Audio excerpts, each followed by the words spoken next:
नमो अर्हन्ताणं नमो सीताणं नमो आयर्याणं नमो वज्रायाणं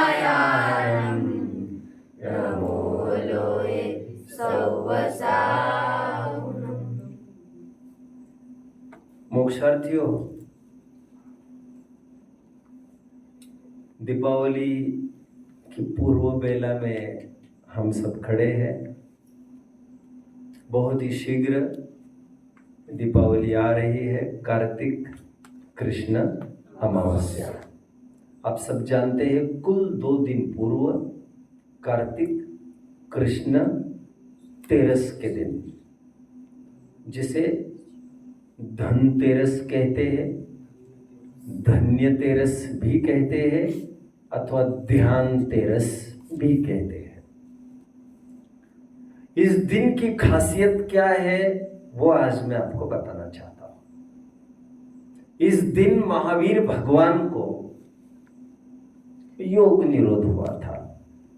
कार्तिक कृष्ण अमावस्या के दिन तो महावीर भगवान को निर्वाण हुआ था, बट 2 दिन पूर्व तेरस के दिन महावीर भगवान को योग निरोध हुआ था। कई लोग योग निरोध का अर्थ ठीक से नहीं समझते। मुझे लगा एक बार मैं इसे बोल दूं अच्छे से। कई लोग ये समझ बैठते हैं यहां पर योग का अभाव हुआ। योग का अभाव हुआ के रूप में कहते तो भले ऐसा है, लेकिन वे कंफ्यूज हो जाते हैं स्वयं, क्योंकि 13वां गुणस्थान के बाद एक 14वां गुणस्थान आता है जिसका नाम अयोग केवली है। 13वां और 14वां गुणस्थान अरहंतों का है, केवलियों का है। 13वें गुणस्थान का नाम सयोग केवली और 14वें गुणस्थान का नाम अयोग केवली। 14वें गुणस्थान में योग का अभाव हो जाता है, 13वें गुणस्थान तक योग बना रहता है।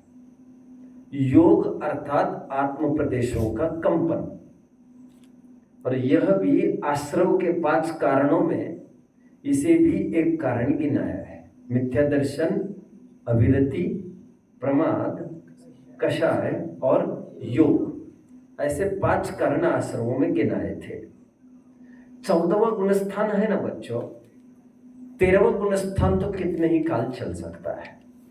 अब जानते हैं आदिनाथ भगवान का 13वां गुणस्थान का काल कितने टाइम तक चलता रहा?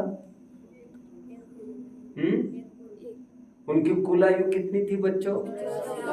84 लाख पूर्व कुल आयु थी, जिसमें से उनका 13वां गुणस्थान देशना कितने दिन कीर्ति रही उपदेश? 1 लाख पूर्व। कितना? 1 लाख, राइट?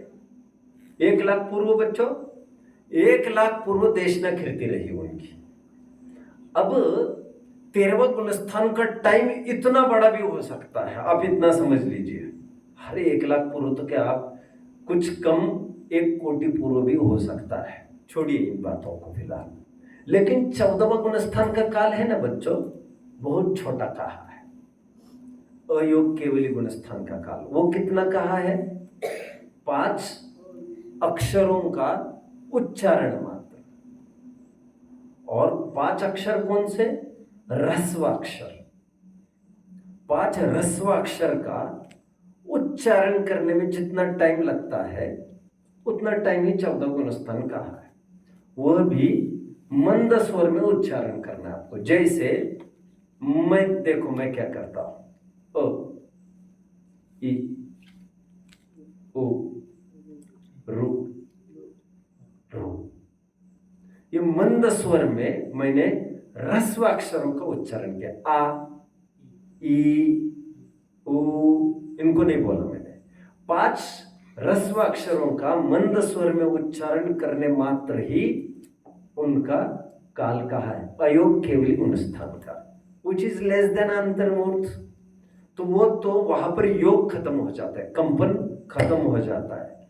बट दो दिन तक योग निरोध की स्थिति कही है महावीर की, वो अयोग केवली गुणस्थान की बात नहीं है। अयोग केवली गुणस्थान तो बहुत छोटा काल है, 2 दिन थोड़ी रहता है वो। और योग निरोध का काल 24 तीर्थंकरों में से कुछ तीर्थंकरों के 10-10 दिन भी रहा है और किसी किसी का 30-30 दिन भी रहा है। मैं भूल रहा हूं, आदिनाथ भगवान का ही 10 दिन योग निरोध रहा था, यदि मैं ठीक होऊंगा तो। योग निरोध में क्या होता है बच्चों, आज तक भगवान उपदेश दे रहे थे सर्वत्र घूम घूम के। आज तक भगवान उठते भी थे, बैठते भी थे, विहार भी करते थे, उपदेश भी देते थे। बट अचानक क्या होता है, वे एक जगह थम जाते हैं, स्टैचू हो जाते हैं। गमन उनका हमेशा हमेशा के लिए पॉज हो जाता है, खत्म हो जाता है, स्टॉप हो जाता है। समोशरण बिखर जाता है, बोलना बंद हो जाता है। आप देख रहे हैं ना वो चलते हैं ना वो बोल रहे हैं अभी, तो बाहर की एक्टिविटी स्टॉप हो जाती है। बाहर के एक्टिविटीज को उपचार से योग कहकर यह कहा जाता है कि भगवान का योग निरोध हो गया। योग निरोध का तात्पर्य कितने जन समझ रहे हैं? अचानक लोगों को जैसे अमावस्या के दिन अचानक ख्याल में आ गया, भगवान जैसे के तैसे खड़े हो गए, उनका उपदेश वगैरह एकदम बंद हो गया, समोशरण विघटित हो गए उनका, तो सब जगह बात फैल गई, लोग दौड़ दौड़ के आने लग गए अचानक कि अभी ये मुक्त होंगे, सबको पता चला, तो भीड़ होने लग गई। तो योग निरोध का काल का तात्पर्य बहिरंग वचन और काय के एक्टिविटी रुक जाते, उनका उपदेश फिर नहीं होता ईयर आफ्टर, और बस ऐसे 10-10 दिन में रुक सकते हैं वे, और फिर निर्वाण हो सकता है। ऐसी स्थिति को योग निरोध कहते हैं। योग निरोध का अर्थ अयोग केवली गुणस्थान नहीं है, ये सब 13वें गुणस्थान में ही चलता रहता है।